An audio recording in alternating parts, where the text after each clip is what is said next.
Hello, good afternoon. Welcome to my channel. So നമുക്ക് ഇന്ന് ഇപ്പോൾ നിങ്ങളുടെ റിലേഷൻഷിപ്പിൻ്റെ കറണ്ട് സ്റ്റാറ്റസ് എന്താണെന്ന് നോക്കാം.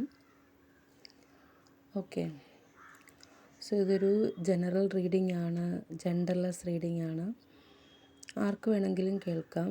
നിങ്ങളുടെ ജീവിതവുമായിട്ട് ഈവൻസ് ഇതിൽ പറയുന്ന കാര്യങ്ങൾ മാച്ചിങ് ആണെങ്കിൽ മാത്രം സ്വീകരിക്കുക, ഇല്ലെങ്കിൽ വിട്ടുകളയുക.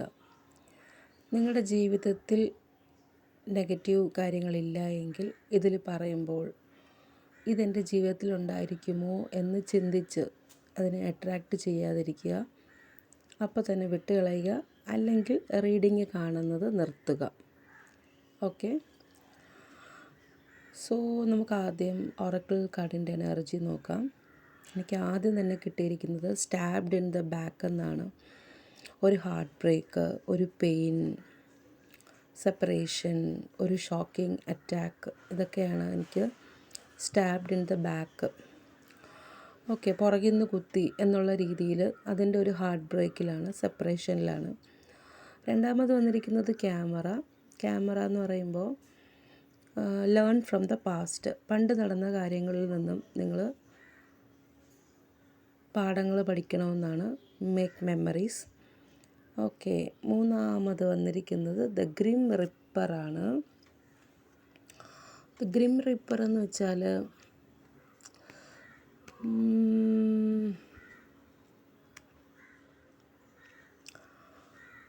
ദ റിലേഷൻഷിപ്പ് ഓവർ എന്നുള്ള രീതിക്കൊക്കെയാണ് ഇവിടെ വരുന്നത്. സെക്കൻഡ് ചാൻസ് ഇല്ല. നിങ്ങളോട് പറയുന്നത് grow and transform your life എന്നാണ്. നിങ്ങളുടെ ജീവിതം മാറ്റാൻ വേണ്ടിയിട്ട് ശ്രമിക്കുക. ഇങ്ങനെയാണ് ഈ മൂന്നാമത്തെ കാർഡ് വന്നിരിക്കുന്നത്. ഞാൻ അതുകൊണ്ട് അവിടെ നിർത്തി ഒറക്കിൾ കാർഡ് എടുക്കുന്നത്. നാലാമത്തെ കാർഡ് ഞാൻ എടുക്കുന്നില്ല. ഓക്കെ, എന്തുകൊണ്ടാണ് ഇങ്ങനെ വന്നതെന്ന് നമുക്ക് ടാരോട്ട് കാർഡ് എടുത്തിട്ട് നോക്കാം. അപ്പോൾ ഇതിനിടയ്ക്ക് എനിക്കൊരു കാര്യം നിങ്ങളോട് പറയാനുള്ളതെന്ന് വെച്ചാൽ, ഇതുപോലുള്ള ബ്രേക്കപ്സൊക്കെ വരുമ്പോൾ നിങ്ങൾ ഒരുപാടങ്ങ് ഡിപ്രസ്ഡ് ആയിട്ടിരിക്കുന്ന ഒരാളാണെങ്കിൽ, നിങ്ങൾക്കൊരു രീതിയിലും നിങ്ങളെ കൺട്രോൾ ചെയ്യാനോ ഹാൻഡിൽ ചെയ്യാനോ പറ്റാത്തൊരവസ്ഥയാണെങ്കിൽ, നിങ്ങൾ തീർച്ചയായിട്ടും ഒരു ഡോക്ടറിനെ കാണണം. അല്ല, നിങ്ങൾക്ക് ആ ഡിപ്രഷൻ മറികടക്കാൻ പറ്റും എന്ന് നിങ്ങൾക്ക് തോന്നുന്നുണ്ടെങ്കിൽ ഞാൻ ചില കാര്യങ്ങൾ പറയാം. ഓക്കെ, നമ്മൾ ഇപ്പോൾ ഒരു ബ്രേക്കപ്പിന് ശേഷം നമ്മുടെ എക്സിനെ കുറിച്ച് ചിന്തിച്ചിങ്ങനെ ഇരിക്കും ചില ആൾക്കാർ. രാവിലെ മുതൽ രാത്രി വരെ ഇങ്ങനെ ചിന്തിച്ചിരിക്കും. അപ്പോൾ ഉറക്കം എണീക്കുന്നതും ഉറങ്ങുന്നതും എല്ലാം ഈ ചിന്തകളിലൂടെയാണ്. അതൊരു തെറ്റൊന്നുമല്ല. നമ്മുടെ തോട്ട്സ് എന്ന് പറയുന്നത് ആ സമയത്ത് ഭയങ്കര ഒബ്സസീവായിരിക്കും. ഓക്കെ, അപ്പോൾ ഈ ഒരു പ്രോസസ്സിനെ നമ്മൾ അറ്റാച്ച്മെൻറ്റ് വിഡ്രാവൽ എന്നാണ് പറയുന്നത്. അറ്റാച്ച്മെൻറ്റ് വിഡ്രാവൽ എന്ന് പറയും. റിലേഷൻഷിപ്പ് നിങ്ങളുടെ ഒരു ഐഡൻറ്റിറ്റി ആയിരിക്കുന്ന ഒരു സമയം, അതായത് ഇതെൻ്റെ ഹസ്ബൻഡാണ്, ഇതെൻ്റെ ഭാര്യയാണ്, അല്ലെങ്കിൽ ഇതെൻ്റെ ലവറാണ് എന്നൊക്കെ പറഞ്ഞിട്ട് റിലേഷൻഷിപ്പ് നിങ്ങളൊരു ഐഡൻറ്റിറ്റി ആയിരിക്കുന്ന ഒരു സമയത്താണ് ബ്രേക്കപ്സ് ഉണ്ടാകുന്നത്. ഓക്കെ, അപ്പോൾ അങ്ങനെ ബ്രേക്കപ്സ് ഉണ്ടാകുന്ന സമയത്ത് നിങ്ങൾക്കപ്പോൾ പറ്റുന്നതെന്ന് വെച്ചാൽ ഐഡൻറ്റിറ്റി ക്രൈസിസ് ആണ് നിങ്ങൾക്കപ്പോൾ പറ്റുന്നത്. ഓക്കെ, അപ്പോൾ പെട്ടെന്നൊരു ബ്രേക്കപ്പ് വരുമ്പോൾ നമ്മൾ എന്തിനാണ് ഇങ്ങനെ അയാളെക്കുറിച്ച് തന്നെ ചിന്തിച്ചുകൊണ്ടിരിക്കുന്നത് എന്ന് ചോദിച്ചാൽ, ആക്ച്വലി നമ്മളെ ബ്രെയിൻ സ്കാൻ ചെയ്യുന്നതാണ്. ഓക്കെ, ആക്ച്വലി ബ്രെയിൻ നമ്മളെ പ്രൊട്ടക്റ്റ് ചെയ്യുകയാണ് ചെയ്യുന്നത്. ബ്രെയിൻ ആക്ച്വലി ഫിക്സ് ചെയ്യാൻ ശ്രമിക്കുകയാണ്. ഓക്കെ, ഒരു സേഫ്റ്റിക്ക് വേണ്ടിയിട്ട് ബ്രെയിൻ ഇങ്ങനെ അന്വേഷിച്ചുകൊണ്ടിരിക്കുകയാണ്. ഓക്കെ, അത് ആദ്യം നിങ്ങളോട് തന്നെ പറയുക. ഇങ്ങനെ ചിന്തിച്ചിരിക്കുന്നത് ഒരു തെറ്റൊന്നുമല്ല. My brain is searching for a safety. അപ്പോൾ അതെന്ത് ചിന്തിക്കും? ഓക്കെ, പണ്ട് മുതലുള്ള കാര്യങ്ങൾ ചിന്തിക്കും.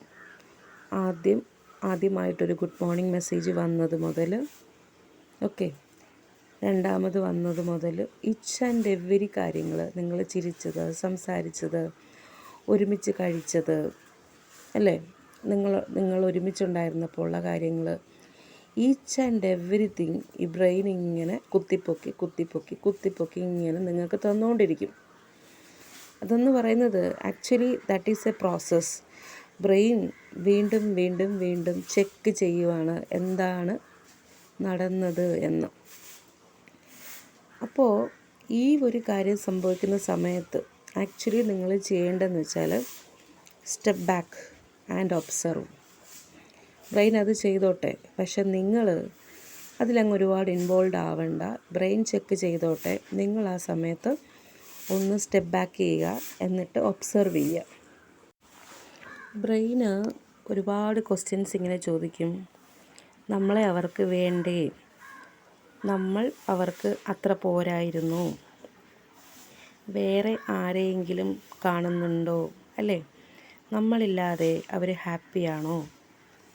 എന്നെ എന്തെങ്കിലും അവർ സ്നേഹിച്ചിട്ടുണ്ടോ?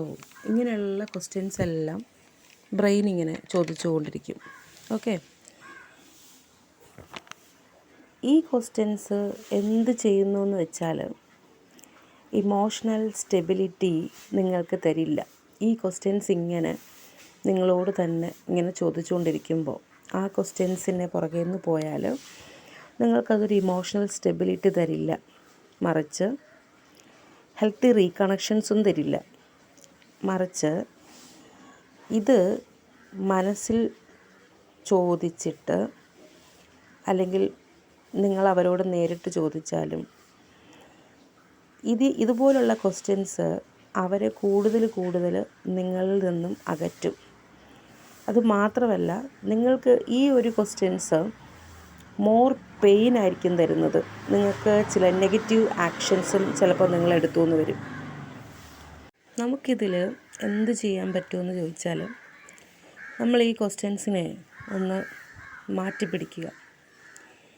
ഇങ്ങനെയുള്ള ക്വസ്റ്റ്യൻസ് ചോദിക്കുക: എനിക്കിപ്പോൾ തോന്നുന്ന എമോഷണൽ ഫീലിങ്സ് എന്താണ്?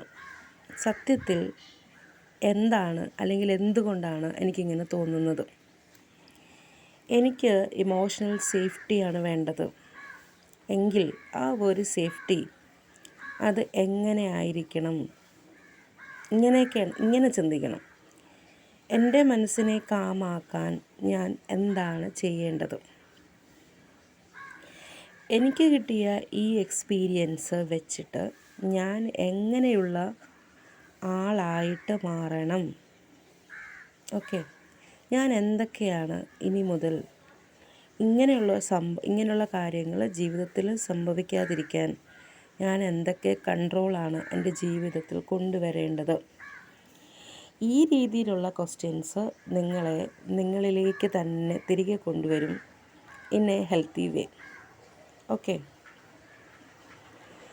നിങ്ങളുടെ എക്സ് നിങ്ങളോട് എന്ത് ചെയ്താലും പറഞ്ഞാലും ഈ രീതിയിൽ ചിന്തിച്ചാൽ നിങ്ങൾക്ക് നിങ്ങളിലേക്ക് ഫോക്കസ് ചെയ്യാൻ സാധിക്കും. ഇതുപോലെ ചിന്തിച്ച് നിങ്ങളെ തന്നെ ഹെൽപ്പ് ചെയ്യണം. ഓക്കെ, നിങ്ങൾക്ക് മേലുള്ള കൺട്രോള് ആർക്കും കൊടുക്കാതിരിക്കുക. ചിലർ പറയും, ഞാനിനി എല്ലാം ചേട്ടൻ പറയുന്നത് പോലെ കേട്ടോളാം എന്ന്, അല്ലെങ്കിൽ ഭാര്യ പറയുന്നത് പോലെ കേട്ടോളാം, അല്ലെങ്കിൽ ഗേൾ ഫ്രണ്ട് പറയും പോലെ ഞാൻ അനുസരിച്ചോളാം, അല്ലേ, ഇങ്ങനെയൊക്കെ ചിലർ പറയും.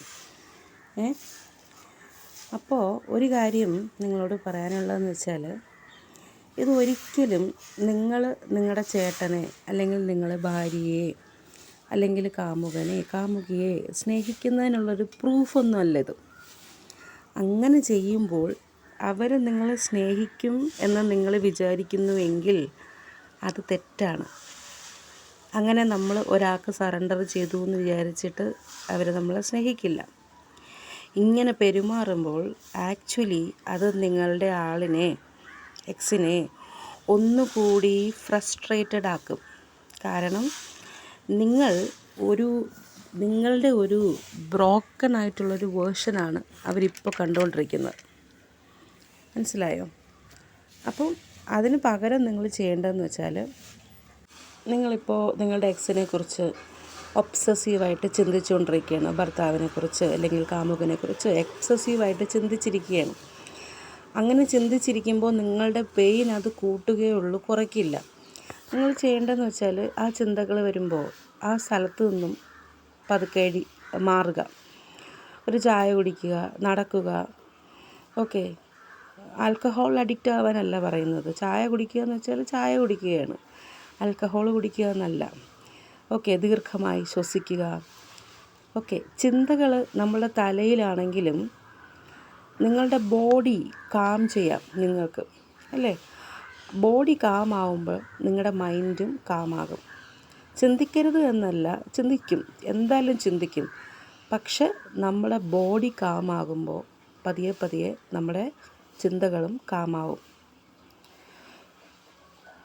Love doesn't disappear overnight എന്ന് പറയും, അല്ലേ? അങ്ങനെ ഡിസപ്പിയർ ആവുകയാണെങ്കിൽ അതൊരു ലവ് അല്ല.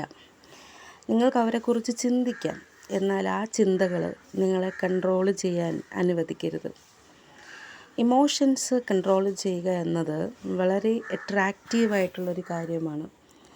നമ്മളങ്ങനെ അട്രാക്റ്റീവ് ആവുമ്പോൾ നിങ്ങളുടെ എക്സിന് മാത്രമല്ല, അല്ലെങ്കിൽ നിങ്ങളുടെ കാമുകന് മാത്രമല്ല, ഇപ്പോൾ പാസ്റ്റിലാവുമ്പോൾ ബ്രേക്കപ്പ് ആകുമ്പോൾ എക്സിന് മാത്രമല്ല ആ ഒരു അട്രാക്ഷൻ തോന്നുന്നത്, നിങ്ങൾക്ക് നിങ്ങളോട് തന്നെ ഒരു അട്രാക്ഷൻ തോന്നും, ഒരു സെൽഫ് റെസ്പെക്റ്റ് തോന്നും, ഒരു ഡിഗ്നിറ്റി തോന്നും. അവിടെയാണ് ആക്ച്വലി നമ്മുടെ ട്രാൻസ്ഫോർമേഷൻ സ്റ്റാർട്ട് ചെയ്യുന്നത്. അപ്പോൾ എനിക്ക് ഒബ്സസീവായിട്ട് ചിന്തകൾ വരുന്നു എന്ന് പറഞ്ഞിട്ട് നിങ്ങൾ വിഷമിക്കേണ്ട കാര്യമൊന്നുമില്ല. That is A process. ഒരുപാട് അങ്ങ് ഡിപ്രസ്ഡ് ആവാതിരിക്കുക. ഈ രീതിയിലെല്ലാം മനസ്സിനെ പറഞ്ഞ് മാറ്റി ചിന്തിപ്പിക്കുക. ഓക്കെ, അപ്പോൾ നമുക്ക് ഇന്നത്തെ ടാരോട്ടിലോട്ട് നോക്കാം. ഇന്നത്തെ ടാരോട്ടിൽ ആദ്യം തന്നെ 10 ഓഫ് പെൻഡക്കിൾസ് വന്നിട്ടുണ്ട്. ഒരു എക്സ്ട്രാ മാരിറ്റൽ അഫെയറിൻ്റെ കാര്യങ്ങളൊക്കെ ഇതിനകത്ത് കാണുന്നുണ്ട്. 3 ഓഫ് കപ്സ് വന്നിട്ടുണ്ട്. അത് തന്നെയാണ് പറയുന്നത്. ഒരു ലേഡിയുടെ ഇൻവോൾവ്മെൻറ്റ് കണ്ടിട്ടുണ്ട്. ക്വീൻ ഓഫ് കപ്സ് ഉണ്ട്, ദ ഡെവിൾ കാർഡുണ്ട്. ഓക്കെ, ഇത് ലവേഴ്സ് കാർഡുണ്ട്. പിന്നെ എക്സ്ട്രാ ആയിട്ട് വന്നത് 8 ഓഫ് വാണ്ട്സ് റിവേഴ്സ് വന്നിട്ടുണ്ട്. പിന്നെ 6 ഓഫ് സോഡ്സും വന്നിട്ടുണ്ട്. 8 ഓഫ് വാണ്ട്സ് റിവേഴ്സ് എന്ന് വെച്ചാൽ നിങ്ങൾ ഹർബറി ആയിട്ട് ചില ഡിസിഷൻസ് എടുത്തു, ഇമ്പോർട്ടൻ്റ് തിങ്സ്. ഓക്കെ, അപ്പം നിങ്ങൾ ഹറി ആയിട്ട് എടുത്തത് കൊണ്ട് ചില കാര്യങ്ങൾ അതിൽ വിട്ടുപോയി. അതിൻ്റെ ഫലമായിട്ട് നിങ്ങൾക്ക് ഡിസിഷൻസ് തെറ്റിപ്പോയി എന്നാണ് പറയുന്നത്. ഓക്കെ, നിങ്ങൾ ചില ഫ്ലോ ഓഫ് എനർജി ആൻഡ് മൂവ്മെൻറ്റ്സിനെല്ലാം റെസിസ്റ്റ് ചെയ്യാൻ നോക്കി. അങ്ങനെ റെസിസ്റ്റ് ചെയ്യുമ്പോൾ നമ്മുടെ ജീവിതവും അതുപോലെ ഹാർഡറാവും. ഓക്കെ, അപ്പോൾ ഈ ഒരു സമയത്ത് ഹറി ബെറി ആയിട്ട് ഒരു ഡിസിഷൻസ് എടുക്കാതിരിക്കുക. വളരെ കാമായിട്ട് ചിന്തിക്കുക. അതിനുശേഷം മാത്രം ഒരു തീരുമാനമോ ഒരു വാക്കോ ഒരു പ്രവൃത്തിയോ നിങ്ങളിൽ നിന്നും വരിക. പിന്നെ 6 ഓഫ് സോഡ്സിൻ്റെ എനർജി എന്ന് വെച്ചാൽ ചില ഹീലിങ്സ് നിങ്ങൾ ആഗ്രഹിക്കുന്നുണ്ട്, ഒരു റിലീഫ്, ഒരു സ്റ്റെബിലിറ്റി. അപ്പോൾ ഇപ്പം നിൽക്കുന്നിടത്ത് നിന്ന് വേറെ അങ്ങോട്ടെങ്കിലും ഓടിപ്പോയാലോ എന്ന് വരെ നിങ്ങൾ ചിന്തിക്കുന്നുണ്ട്, ഒരു റിലീഫിന് വേണ്ടിയിട്ട്.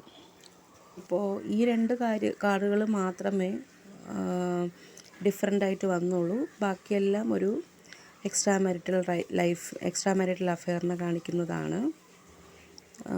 ഓക്കെ, 3 ഓഫ് കപ്സ് ആയിരുന്നാലും ലവേഴ്സ് ആണെങ്കിലും ഡെവിൾ ആണെങ്കിലും ക്വീൻ ഓഫ് കപ്സ് ആണെങ്കിലും എല്ലാം. ഓക്കെ, സോ അത്രയേ ഉള്ളൂ ഇന്നത്തെ റീഡിങ്. ഡിപ്രസ്ഡ് ആവാതിരിക്കുക, മാക്സിമം നിങ്ങൾ കൺട്രോൾ ചെയ്തിരിക്കുക. ഒരു ഫിസിഷ്യൻ്റെ ആവശ്യം നിങ്ങൾക്കുണ്ടെങ്കിൽ തീർച്ചയായിട്ടും എടുക്കുക. അത്രയേ ഉള്ളൂ. നന്ദി, നമസ്കാരം.